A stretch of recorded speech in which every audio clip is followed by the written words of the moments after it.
welcome back to Orit's kitchen. Sorry, it's really messy here. Okay, so you see I'm really cooking, guys. I love to cook for my friends and family, and of course for you guys. All right, so today I'm making Khoresht Bahmeyeh. That means it's a stew that has okra and green beans in it. Okay, now you can use it with no okra, no green beans, whatever you'd like. This is one of my kids' ultimate favorite khoresht or stew. Even my husband likes it, but my kids, hands down. Okay, so if we're home for Shabbat especially, we make this, or just in general. Okay, I'm gonna actually have them take it to school tomorrow. So anyways, let's get started. And again, I'm not a professional cook, so if some things are unclear, I'm sorry, but this is how I make it and I want to share with you guys. So let's get started. Khoresht Bahmeyeh, it takes about 3 to 4 hours. Yes, guys, 3 to 4 hours.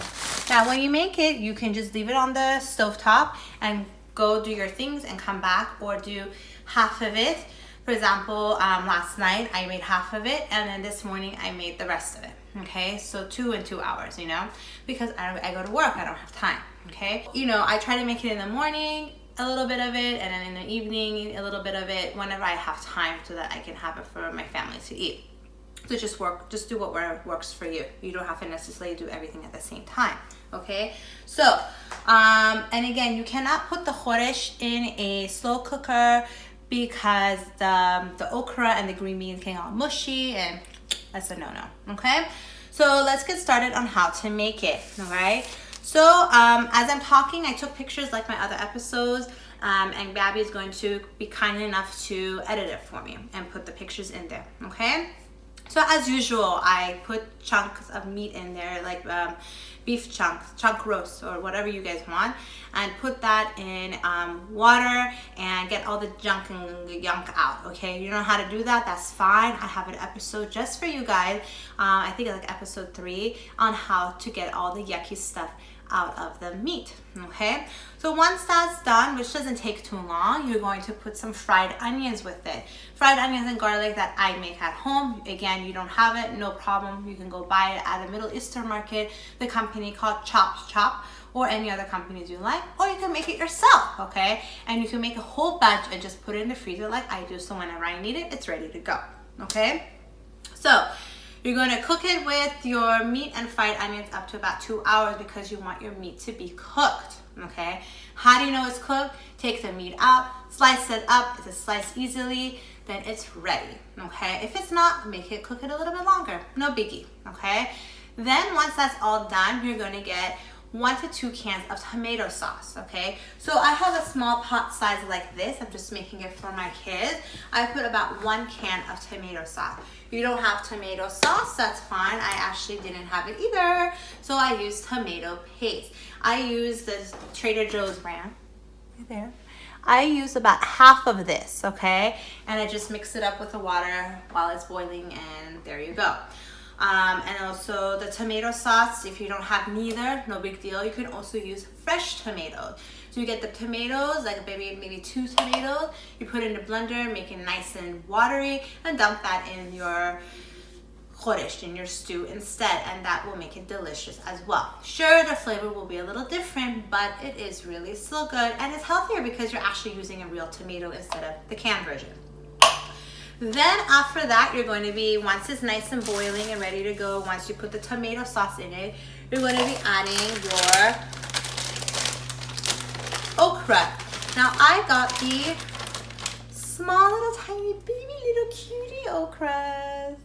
Now there's bigger sizes, you can use the bigger size as well, but I like the little cute ones. Okay, so I used that, and I added green beans. Can you see that? There you go. Okay, now there's your green beans. Okay, now usually they say to put more green beans in your stew than the okra, but again, whatever floats your boat. You don't want to do that, you want to do the opposite. No okra, yes okra, your call. But that's how you make Khoresht Bahmeyeh. Okay, so you put all of that. You guys, I'm looking at my cheat sheet, don't think I'm ignoring you. So I'm making sure that I'm giving you all the right directions here, okay, because there's a lot to follow, and I know that you're like, wow, what's going on? Take it slow, pause me, write it down, and continue. And also, I have a shopping list on all of my episode, okay? So that's easy for you to go print it out, write it down, and check mark it and all that kind of stuff. Hopefully that will make your life easier. That's why I did the shopping list for many of you who have requested it, okay?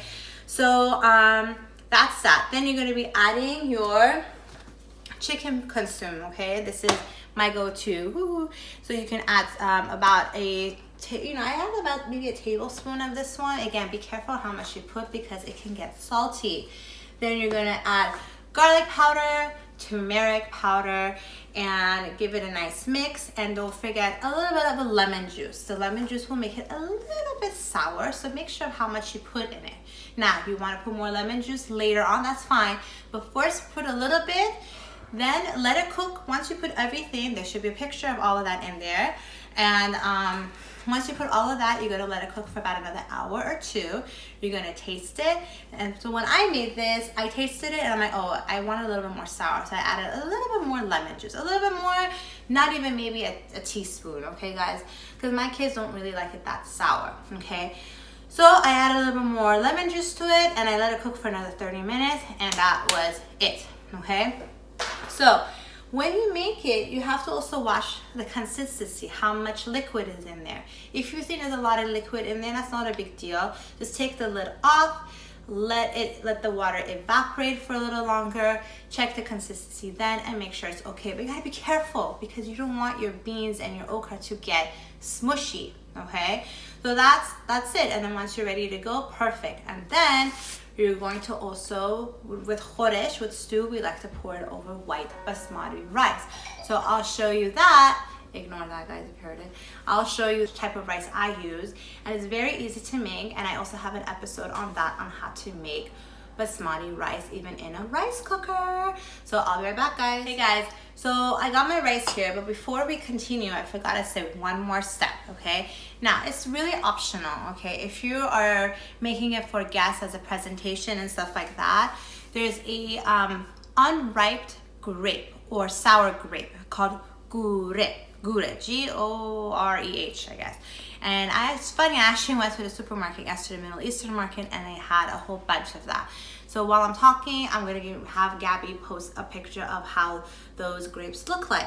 So if you decide to put the gouda on top of it, okay, so you take about, it just depends on how much you're making. So let's say you're making a bigger batch than this, okay, you're gonna be taking 2 fistfuls of the grapes, okay. Take it off of the vines, obviously, and just to take the good 2 fistfuls of the gouda, okay. You're gonna put it with some water in a pot and pour some salt on it, okay. You're gonna cook it for, I don't know, maybe 20-30 minutes, but be careful for it not to get squishy, okay? Then you just take it out of the stove and you serve it right on top of your khoresht in your serving dish right before you put it on the dining table, your serving table, okay? And that's it, that's the gouda part, okay? But I don't do that. I put the lemon juice. I'm not putting any gouda on it, okay? But that's something that you can do to make it look nice presentation, more Iranian style, okay? So back to this. So here is my cooked rice. It has a little bit of a yellow to it because I added saffron to it. And again, look at my YouTube channel episode. I think it was like episode 3 or 2, and you can know how to make my rice. This is the rice that I like to use, guys, and I've stated this in the past. This one I find in the Middle Eastern market. Now, there's so many different types of rice out there. The flavor is different, the texture is different. Whatever you guys want to use, it's up to you. You guys can even get the ones from Trader Joe's, okay? But this is the one that I use.